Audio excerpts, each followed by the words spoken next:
And we do welcome now Toni Townes-Whitley. She's Science Applications International CEO as of, I think it was October 2nd, Toni. And first of all, I want to congratulate you on that. And congratulations on the earnings that came out today. Your stock was up about 10% last time I checked. You had really good earnings and a forecast going forward. And I guess one question I have is, we spend a lot of time around here talking about what's going on in the defense industry and the spending we have to do because of the geopolitics. How much of your success that you reported today really is tied to increased defense spending? Yeah, look, I would say that I wouldn't tie it to a single activity, but I would say that, yeah, we do have some ramp up on some previously awarded contracts, but also we do have signal for customer spending in the defense and national security space. We've got a really good labor environment where we've had low attrition.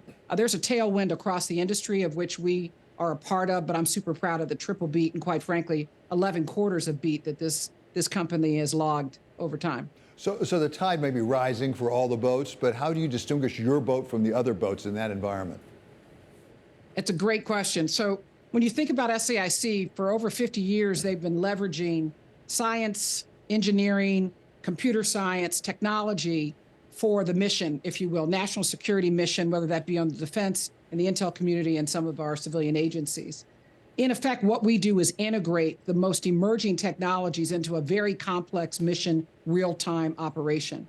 And we do that in a very secure way. So when we think of the desire for the Department of Defense, which has been stated in the National Defense Strategy, to quickly acquire more and more commercial technology, an organization like SAIC is a trusted partner and integrator with the Department of Defense and other agencies to integrate that technology using the most open systems of architecture so that we can plug and play across a number of different sources. And that's what gets speed to mission, and that's what helps, quite frankly, our forward deployed troops and all of our warfighters. Certainly so. You've certainly been a very trusted company for the department for years now.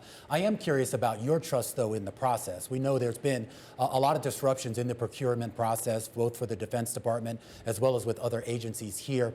How are you addressing those issues right now and making sure that you can provide some consistency and continuity for your business? Well, look, part of it is being very clear about what we're building towards. So we've been focused on differentiating our ability to integrate in the most open architecture possible. And I keep coming there because innovation, we all want to see more innovation in our military. We want to see more innovation in our national security and securing our critical infrastructure. But that action requires the ability to integrate lots of different products and capabilities, some proprietary, across a number of different sources, and quite frankly, in the war theater, across a number of different coalitions.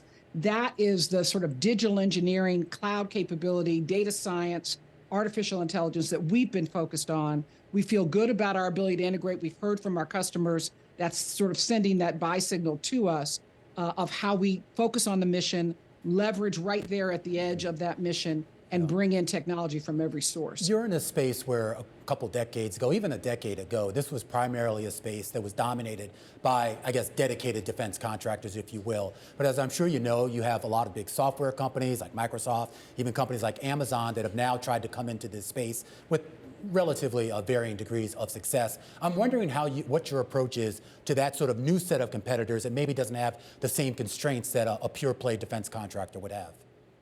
Well, as you know, David, I'm just leaving Microsoft after 7 years of running their U.S. business in regulated industries. And so when I think of a company like SAIC, they're sitting at the intersection of mission data. This is all about the data that supports decision analytics, the data that we can reason over with artificial intelligence, the data that, quite frankly, can be infused and changed and upgraded for various weapon systems. And so as that data decouples from hardware or platforms, there's a more enormous drive, and organizations like SAIC to understand that data, to build solutions with that data in mind, secure solutions, and to integrate with the data. This is why this industry is starting to shift as you start to see the role of data and software relative to the traditional role of, let's say, hardware and platform. Toni, you talked about emerging technologies. You can't use those words these days without triggering questions about generative AI. Do you have a sense, do you have a theory about how they may affect your business? You know, I was just at the Reagan National Defense Forum having this conversation and listening to this conversation with many of our military leaders. Look, I think there's a range of artificial intelligence capabilities. I know there's a lot of focus right now on generative AI, human in the loop. And we're finding that, quite frankly, the data underpinning AI is where we have been focused on those data platforms, because you have to have excellent data quality, excellent data taxonomy to make sure you're reasoning over correct data in correct protocols. And oh, by the way, data from various levels of classification. So will generative AI be here to stay? Absolutely. Does it have an offensive and defensive component for Department of Defense and other national security? Absolutely.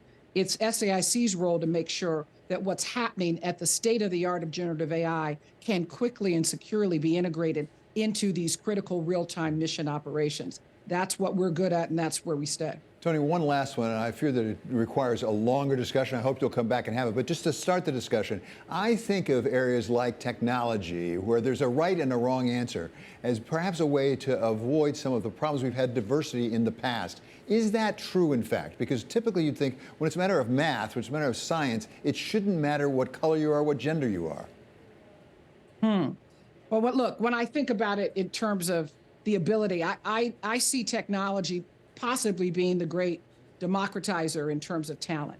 There's so much talent we can tap into in, if you will, in the emerging technologies. We can use the technology to go, if you will, to remove bias out of systems and out of processes. We can also use the technology and provide, if you will, STEM capability and training and efforts to bring more and more individuals who have not traditionally been in that part of the spectrum, part of these organizations and into tech.